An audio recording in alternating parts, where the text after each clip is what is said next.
Hey guys, so I'm here today at an agricultural site. It's a grain store and the customers contacted me because of this and this.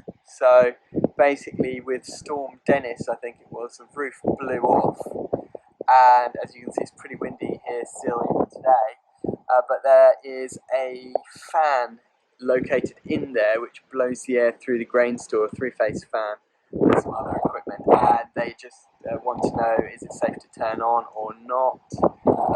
Does it need any repairs doing to it? So I'm going to do a little test and inspect on this three-phase fan and see what I find.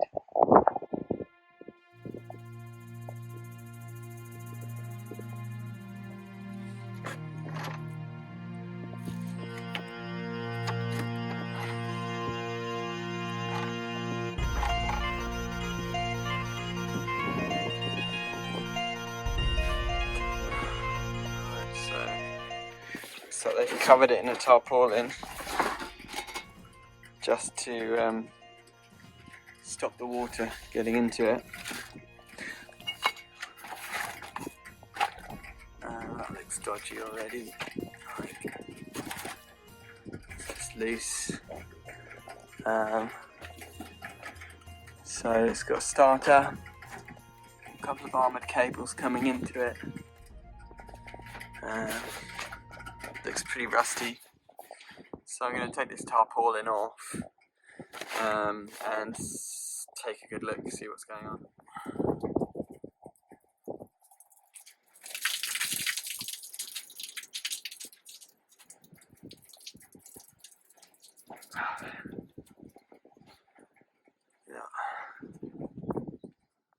Okay, so basically this is the big fan blade inside here where the air goes in, and then it spins like this and it blows the air through into the grain store. So there's a rusty old control box here, auto, off and manual. The motor is a 8.5 kilowatt motor with a delta connection, 3 phases, 50 hertz, 34.5 amps, 415 volts. So we've got a lot of information here. So basically the question will be whether it's actually been damaged by the weather or not. So I'm going to open up these boxes, that one, this one, do some insulation tests and try and figure out whether it's actually safe to work or not. Okay, so I've just found this. This is actually the main isolator for it. So the main power supply comes in from the barn, goes into the top of this. As you can see, it's super rusty. It's not in good condition at all, so probably going to need to replace this. Switch fuse, or just a switch here, 63 amp, and then you've got the armoured cables coming out the bottom, running into the fan. We've also got this light which is just hanging off, which is obviously just come off when the whole thing's been ripped off. We've got a light switch, looks like just power in to light switch, power out, and then possibly there's a cable going over here, so I'm not sure where that goes to. Bit of rat and mouse damage here as well. If you can see that, the chewing that's been going on there. They basically chewed the insulation off the armoured cable, which is not great. So that's going to need to be rewired. Yeah, all a bit of a mess really. Definitely some remedial work needed here.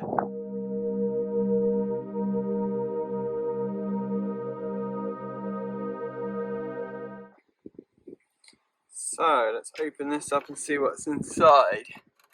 Bit of a dodgy thing on the neutral wire there. Connector block. There is a bit of moisture in here.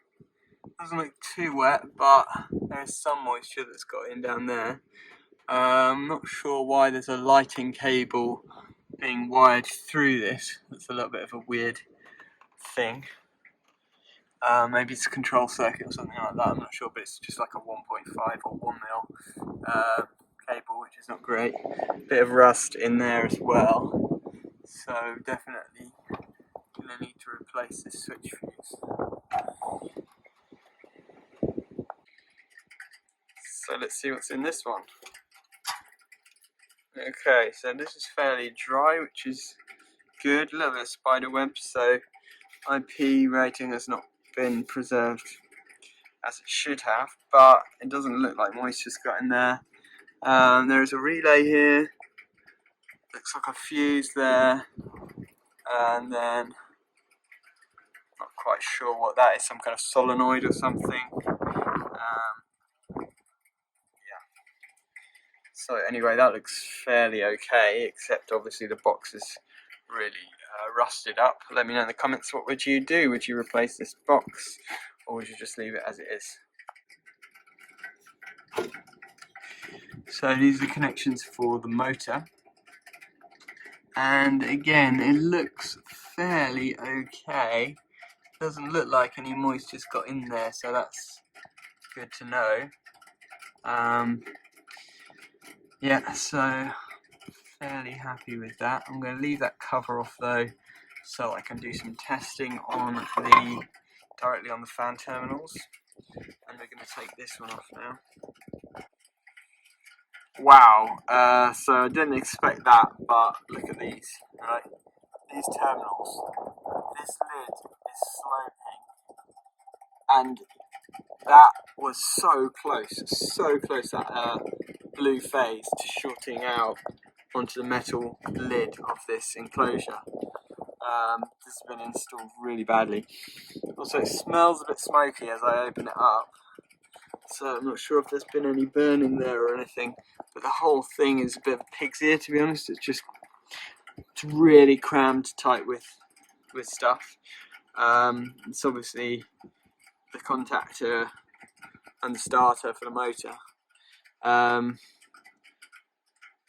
but it's not the best way they've done it really, so I think this all needs redoing.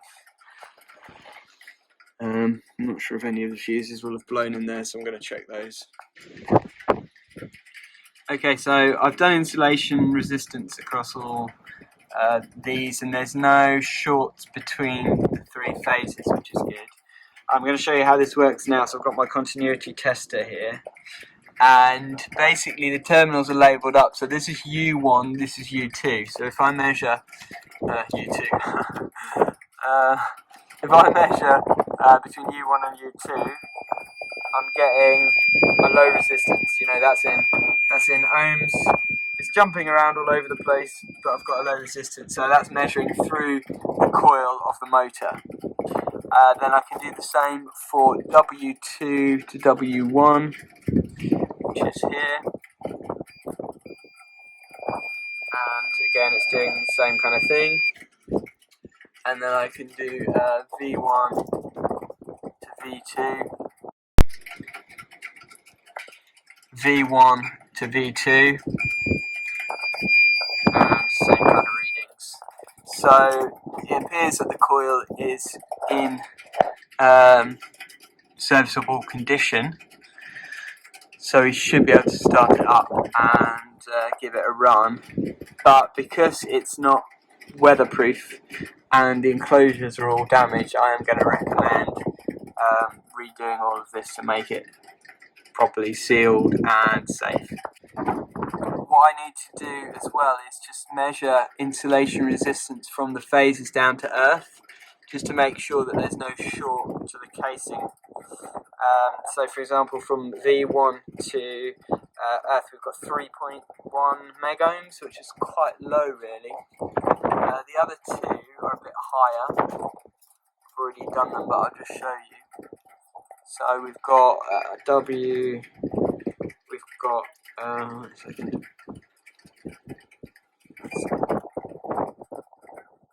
11 megohms, and then on V,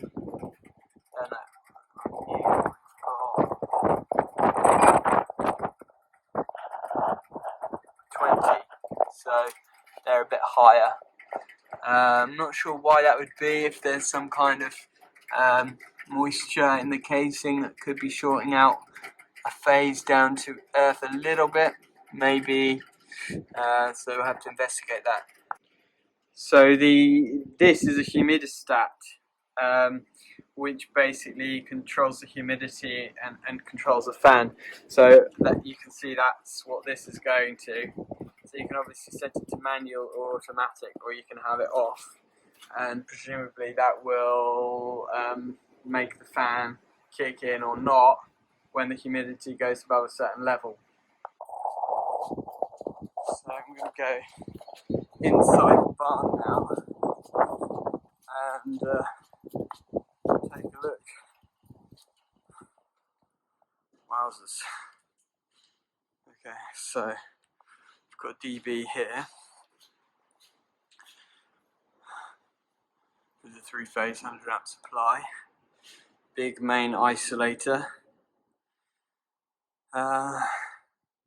switch fuse here, armoured cable going down, so that might be for the house over there. Old MEM board with 3-phase breakers, and we've got the top ones for the fan, and you've got a 3-phase point, and then 13 amp sockets and 2 for the lights. Everything's turned off because they were obviously worried about moisture and everything. But that main switch is turned on. So then the armoured cable goes out of the board along here, and it runs all the way along, around, along, and somewhere out there is where the fan is. So I'm guessing the air comes into this central column, and there's a gangway up here, and then this can presumably lift off. Quite amazing. I've never been inside a grain store before. It's a bit scary how many rat droppings there are everywhere, and mouse droppings. Look at that. It's literally covered in mouse droppings and dead beetles, old bits of grain, and then it's been chewed away by all the rodents that are in here. Wow. And then it's got some kind of foam insulation everywhere covering the inside. You've got a vent fan up there as well, but that's just to let the air out, I guess, when the whole unit's sealed, so the air comes in the bottom and then out the top. It's just like spray foam insulation, I guess, just to keep it to temperature. Let's have a look in this. Let's have a look in here. Okay, so in here, I was right, so the air comes in at the end there. You've got a stop button here and a light switch, so there must be lights inside here. Let's have a little wander inside. So, armoured cabling along here. It's like little trapdoors in the floor as well. Okay, so you can, it looks like you can probably open these and then the air flows across and through the floor as well. Makes sense, I guess, if you want to keep the grain dry. Yeah, so you've got these flaps open. I've got a light here.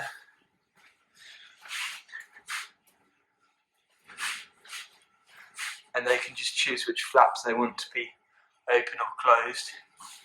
And then this is where the air comes through. You can see the fan spinning there. That's just literally from the airflow, the natural airflow through the building, I think.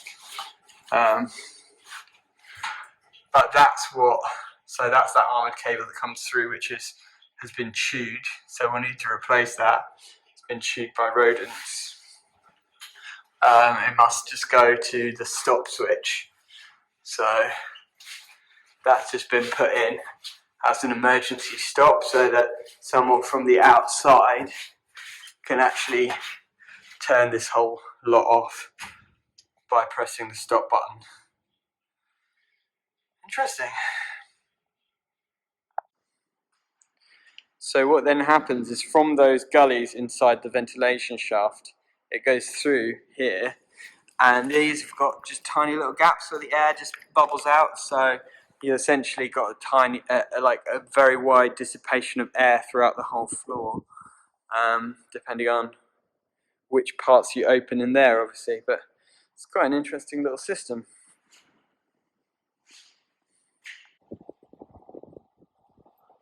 Right, so I've turned the isolator on, there is power to it now. I had to disconnect the emergency stop button over there because I had pushed it in, so I had to pull it out. And now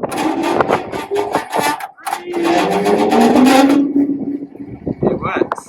So you stop it because it's covered in a tarpaulin, so I don't want it to struggle. But yeah, motor's working at least, which is good. So, sorry about the terrible audio on that one, but if you endured to the end of the video, thank you for watching. And if you haven't done so already, subscribe to the channel. And if you are a subscriber but you haven't tapped the notification bell, do so now so that you don't miss out on our next video. You'll be notified when it comes out. As always, guys, thanks for watching and have a great day. We'll be